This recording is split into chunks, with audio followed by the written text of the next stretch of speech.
ಬಿಜೆಪಿಗೆ ಹಿಂದೂ ಮುಸಲ್ಮಾನ್ ಬಿಟ್ಟು ಬೇರೆ ಇದೆ? ಹಿಂದೂ ಮುಸಲ್ಮಾನ್ ಬಿಟ್ಟು ಇಂಥದ್ದು ಮಾಡಿದ್ರೆ ಅಂತ ಹೇಳಿ ಅವರು. ಅಲ್ಲ ಸರ್, ಕರಾವಳಿಯಲ್ಲಿ ನಾವು ಗಂಟಾ ಘೋಷವಾಗಿ ಹೇಳ್ತೀವಿ, ನಮ್ಮ ಸರ್ಕಾರ ಇತ್ತು ಸಿದ್ದರಾಮಯ್ಯ 2013 ಹಿಡ್ಕೊಂಡು 2018ವರೆಗೂ ಮುಖ್ಯಮಂತ್ರಿ ಆಗಿದ್ದು, ಇಂಥ ಭಾಗ್ಯಗಳು ಕೊಟ್ಟಿದ್ದೀವಿ.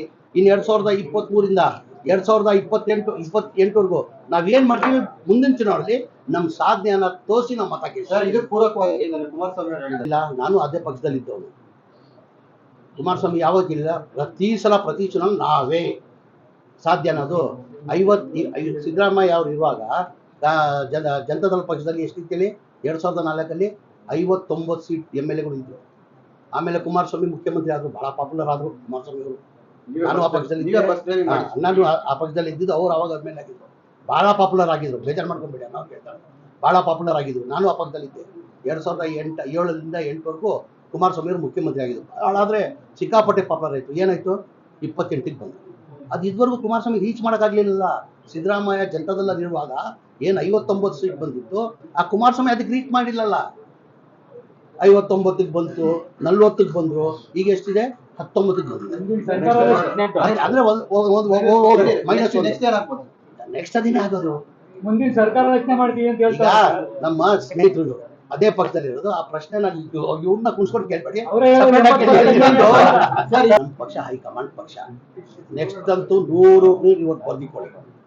ನಾನು ಹೋದ ಚುನಾವಣೆಯಲ್ಲಿ ಏನಿದೆ, 23 ಚುನಾವಣೆಯಲ್ಲಿ ಏನ್ ಹೇಳಿದೆ ನಾನು, ನಾವು 130 ಮೇಲೆ ಬರ್ತೀವಿ ಅಂತ ಹೇಳಿದ್ವಿ. ಕರೆಕ್ಟ್ ತಾನೆ?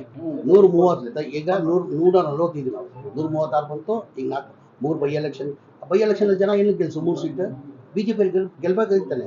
ನಾವು ಒಳ್ಳೆ ಸರ್ಕಾರ ಕೊಟ್ಟಿದ್ದು ಕಾರಣಕ್ಕೆ ತಾನೆ. ಆಮೇಲೆ ಹೊಸಪೇಟೆದಲ್ಲಿ ನೋಡಿರ್ಬೋದು ಜನಸಾಗರ. ನಾನು ಅಲ್ಲೇ ಜಿಲ್ಲಾ ಉಸ್ತುವಾರಿ ಮಂತ್ರಿ, ವಿಜಯನಗರಗೂ ನಾನೇ ಜಿಲ್ಲಾ ಉಸ್ತುವಾರಿ ಮಂತ್ರಿ, ಬಳ್ಳಾರಿಗೂ ಜಿಲ್ಲಾ ಉಸ್ತುವಾರಿ ಮಂತ್ರಿ.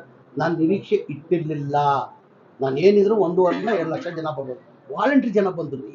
ಒಳ್ಳೆ ಸರ್ಕಾರ ಕೊಟ್ಟಿದ್ದಕ್ಕೆ ಕಾರಣಕ್ಕೆ ತಾನೆ ಜನ ಬರೋದು. ಸುಮ್ ಬಂದ್ಬಿಡ್ತಾರೆ ಜನ, ಅದು ಮಳೆಯಲ್ಲಿ. ಅಂತ ಮಳೆಯಲ್ಲಿ ಜನ ಬರಬೇಕಾದ್ರೆ ಕಾಂಗ್ರೆಸ್ ಪಕ್ಷ ಒಳ್ಳೆ ಸರ್ಕಾರ ಕೊಟ್ಟಿದೆ ಅಂತ ಇವತ್ತು ಜನ ಬರ್ತಿರೋದು. ಯಾರೇನು ಹೇಳಿ ಇವತ್ತು ನನ್ನ ಮಾತು ಬರ್ದಿಕೊಳ್ಳಿ. ನೆಕ್ಸ್ಟ್ ಕಾಂಗ್ರೆಸ್ ಸರ್ಕಾರ ಇವತ್ತೇನು 140 ಇದೀವಿ, 150 ಬಂದ್ರು ಆಶ್ಚರ್ಯ ಇಲ್ಲ. 2 ಬಾರಿ ಅವಕಾಶ ಸಿಕ್ಕಿತ್ತಾನೆ ಅವ್ರಿಗೂ. ಈಗ 2 ಬಾರಿ ಅವಕಾಶ ಸಿಕ್ಕಿತ್ತಾನೆ ಸರ್ ಅವ್ರಿಗೂ. ಅವಾಗ ಯೋಚನೆ ಮಾಡಬೇಕಾಗಿತ್ತು. ಅದಕ್ಕೂ ಒಂದು ಕ್ವಶ್ಚನ್ ಮಾರ್ಕ್. ಆ ಥರ ಟ್ಯಾಕ್ಸ್ ಹಾಕಿ ನಾನು 5,000 ಕೊಡ್ತಾ ಇದ್ದೆ ಅಂತ ಹೇಳೋರೆ. ಒಂದು ಹೆಜ್ಜೆ ಮುಂದೆ ಹೋಗಿ ಹೇಳಿದ್ದಾರೆ ಕುಮಾರಸ್ವಾಮಿ ಅವರು. ಅದು ನೀವು ಫ್ರೀ ಹ್ಯಾಂಡ್ ಬಿಟ್ಟಿಲ್ಲ ಅಂತ ಯಾರಿಗೆ? ಕಾಂಗ್ರೆಸ್ ಅವರು ಏನು ಫ್ರೀ ಹ್ಯಾಂಡ್? ಕುತ್ತೆ ಮೇಲೆ ಕೂತಿದ್ರು ನಾವು. ಅಲ್ಲ, ಕಣ್ಣಾರೆಲ್ಲ ನೀರು ಹಾಕೊಂಡ್ರಲ್ಲ ಸರ್ ಯಾರು? ಕಾಂಗ್ರೆಸ್ ಅವರು ನಮಗೆ ಅಧಿಕಾರ ಮಾಡಕ್ ಬಿಟ್ಟಿಲ್ಲ. ಏನಕ್ಕೆ ಅವ್ರು ನಡ್ಸಕ್ಕಾಗಲಿಲ್ಲ. ಈಗ ಏನಾಗಿತ್ತು, ಕುಮಾರಸ್ವಾಮಿಗೆ ಅವ್ರು 2007ರಲ್ಲಿ ಜನನು ನಿರೀಕ್ಷೆ ಇಟ್ಟಿದ್ರು. ಭಾಳ ಜನ ನಿರೀಕ್ಷೆ ಇಟ್ಟಿದ್ರು. ಈ ರಾಜ್ಯ ಜನ ನಿರೀಕ್ಷೆ ಇಟ್ಟಿದ್ರು ಕುಮಾರಸ್ವಾಮಿ ಇನ್ನೊಂದು ಬಾರಿ ಮುಖ್ಯಮಂತ್ರಿ ಆಗ್ಬೇಕಂತ ಜನ ನಿರೀಕ್ಷೆ ಇಟ್ಟಿದ್ರು. ಏನಂದ್ರೆ 2007 ಅದಕ್ಕಿಂತ ಮುಂಚೆ ಹೇಳಿದ್ದಾರೆ ನಾನು. 2007ರಿಂದ ಹಿಡ್ಕೊಂಡು 2008ವರೆಗೂ ಒಳ್ಳೆ ಸರ್ಕಾರ ಕೊಟ್ಟರು, ಒಳ್ಳೆ ಮುಖ್ಯಮಂತ್ರಿ ಆಗಿದ್ರು, ಒಳ್ಳೆ ಒಂದು ಪಾಪ್ಯುಲರ್ ಆದರು. ಜನ ನಿರೀಕ್ಷೆ ಇಟ್ಟಿದ್ರು ಕುಮಾರಸ್ವಾಮಿ ಅವರು ಇನ್ನೊಂದು ಬಾರಿ ಮುಖ್ಯಮಂತ್ರಿ ಆಗಬೇಕಂತ. ಮೊನ್ನೆ 2018ರಲ್ಲಿ ಕುಮಾರಸ್ವಾಮಿ ಅವರು ಮುಖ್ಯಮಂತ್ರಿ ಆಗಿ ವೆಸ್ಟರ್ನ್ ಹೋಟೆಲಲ್ಲಿ ಬಿಟ್ಟು ಎಲ್ಲ ಪ್ರೂವ್ ಮಾಡಿ ಜನ ನಿರೀಕ್ಷೆ ಏನು ಇಟ್ಕೊಂಡಿದ್ರು. ಯಾಕೆ ಸರ್ ಹೋಟ್ಲಲ್ಲಿ ಆಗಿರ್ತಾರೆ? ಅವ್ರಿಗೆ ಕೇಳಿ, ನನ್ಗೆ ಕೇಳಿದ್ರೆ ನಾನಿದ್ದ ಜೊತೆಲಿ. ನಾನು ಅವಾಗ ಹೋಟ್ಲಲ್ಲಿ ಅವಾಗ ಕಾಂಗ್ರೆಸ್ ಪಕ್ಷದಲ್ಲಿದ್ದೆ. ನಾನು ಅವಾಗ ಕಾಂಗ್ರೆಸ್ ಪಕ್ಷದಲ್ಲಿದ್ದೆ. ನಾನು ಕಾಂಗ್ರೆಸ್ ಪಕ್ಷದಲ್ಲೂ ನನ್ನ ಕನಸಲ್ಲಿ ಯೋಚನೆ ಮಾಡಿಲ್ಲ. 2017ರಲ್ಲಿ ನಾನು ಬಂದಿದ್ದು, 2017ರಲ್ಲಿ ನಾನು ಕಾಂಗ್ರೆಸ್ ಪಕ್ಷಕ್ಕೆ ಬಂದಿದ್ದು. 2018ರಲ್ಲಿ ನಾನು ಗೆದ್ದೆ. ಅದಕ್ಕಿಂತ ಮುಂಚೆ ಎಲ್ಲರಿಗೂ ಗೊತ್ತಿದೆ ತಾನೆ, ಕುಮಾರಸ್ವಾಮಿ ಜೊತೆ ಇದ್ದದ್ದು ಮಾತಿಗೆ ನಾನು ಹೇಳ್ತಾ ಇರೋದು. ಏನಂತ ಇದ್ರು, ಕುಮಾರಸ್ವಾಮಿ ಭಾಳಷ್ಟು ಕಡೆ ಭಾಷಣದಲ್ಲಿ ಹೇಳಿದ್ರು, ನಾನೇನೋ ಮುಖ್ಯಮಂತ್ರಿ ಆದರೆ ಜಮೀರ್ ಅವ್ರನ್ನ ಡೆಪ್ಟಿ CM ಮಾಡಿಬಿಟ್ಟು ಹೋಮ್ ಮಿನಿಸ್ಟರ್ ಮಾಡ್ತೀನಿ ಅಂತ ಹೇಳ್ಕೊಂಡು ಬಂದಿದ್ರು. ಹೌದು ತಾನೆ? ನಾನು ಅವಾಗ ಅವ್ರು ಮುಖ್ಯಮಂತ್ರಿ ಆಗುವಾಗ ನಾನು MLA ಆಗಿರಲಿಲ್ಲ. ಆಮೇಲೆ 6 ತಿಂಗಳು ಬಿಟ್ಟು MLA ಆದ. ಕೇಳಿ 6 ತಿಂಗಳು ಬಿಟ್ಟು MLA ಆದೆ ನಾನು. ಬೈ ಎಲೆಕ್ಷನ್ ಬಂದು ಬೈ ಎಲೆಕ್ಷನ್ ಗೆದ್ದೆ. ಮೊದಲೇ ಎಲೆಕ್ಷನ್ ಕಂಪ್ಲೀಟ್ ಮಾಡಕ್ಕೆ ಕೊಡಪ್ಪ. 2004ರಲ್ಲಿ ನಾನು ಸೋದ್ದೆ, ಮೊದಲೇ ಚುನಾವಣೆ ಸೋದ್ದೆ.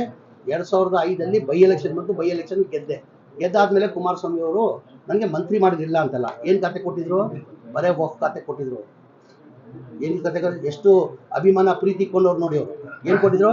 ಬರೇ ವಫ್ ಖಾತೆ ಕೊಟ್ಟಿದ್ರು. ನಾನು ಕಾಂಗ್ರೆಸ್ ಪಕ್ಷಕ್ಕೆ ಬಂದು ನಾನು ಮಂತ್ರಿ ಆಗ್ತೀನಿ ಅಂತ ನಿರೀಕ್ಷೆ ಇಟ್ಟಿರಲಿಲ್ಲ. 2018ರಲ್ಲಿ MLA ಆದೆ. ನಾನು ನಿರೀಕ್ಷೆನೂ ಇಟ್ಟಿಲ್ಲ, ಯಾರಿಗೂ ಕೇಳೋಕೆ ಹೋಗಿಲ್ಲ. ಏನಕ್ಕಂದ್ರೆ ನಾನು ಹೊಸದಾಗಿ ಕಾಂಗ್ರೆಸ್ ಪಕ್ಷಕ್ಕೆ ಬಂದಿರೋದು. ನನಗಿಂತ ಸೀನಿಯರ್ ಇದ್ರು. ರೋಷನ್ ಬೇಗ್ ಅವರು 7 ಬಾರಿ MLA ಆಗಿದ್ರು. ಪಾಪ ತನ್ವೀರ್ ಸೇಠ್ ಅವರು 5 ಬಾರಿ MLA ಇದ್ರು.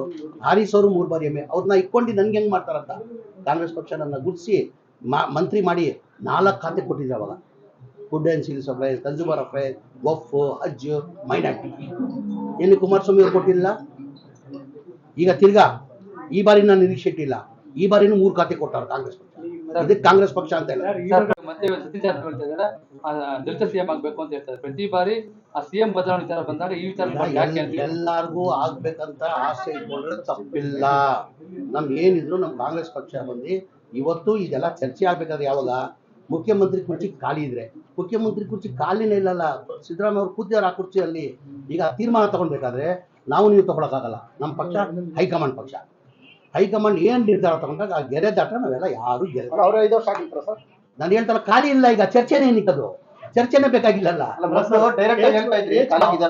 ಅವರೇ 5 ವರ್ಷ ಇರ್ಬೇಕಂತ ನನ್ನ ಆಸೆ. ಅಂದ್ರೂ ನಮ್ಮ ಪಕ್ಷ ಹೈಕಮಾಂಡ್ ಪಕ್ಷ. ಹೈಕಮಾಂಡ್ ಏನ್ ತೀರ್ಮಾನ ತಗೋ ಅದೆಲ್ಲ ನಮ್ಮ ಬದ್ಧ. ನಾವು ಗೆರೆ ಹಾಕಿದ್ ಗೆರೆ ಡೇಟಲ್ಲ ಯಾರು. ನಾನು ಇರ್ಲಿ, ನಸೀರಮ್ಮ ಸರ್ ಇರ್ಲಿ, ಮಂಜು ಅವ್ರು ಇರ್ಲಿ, ಇವನ್ ಸಿದ್ದರಾಮಯ್ಯ ಅವರು, ಡಿ ಕೆ ಶಿವಕುಮಾರ್ ಅವರು ಈ ಪಕ್ಕ ಕಾಂಗ್ರೆಸ್ ಬಿಡಿ. ಅವರು ಅವ್ರ ಹೈಕಮಾಂಡ್ ಅಂದ್ರೆ ಪ್ರಾಣ ಕೊಡ್ತಾರೆ.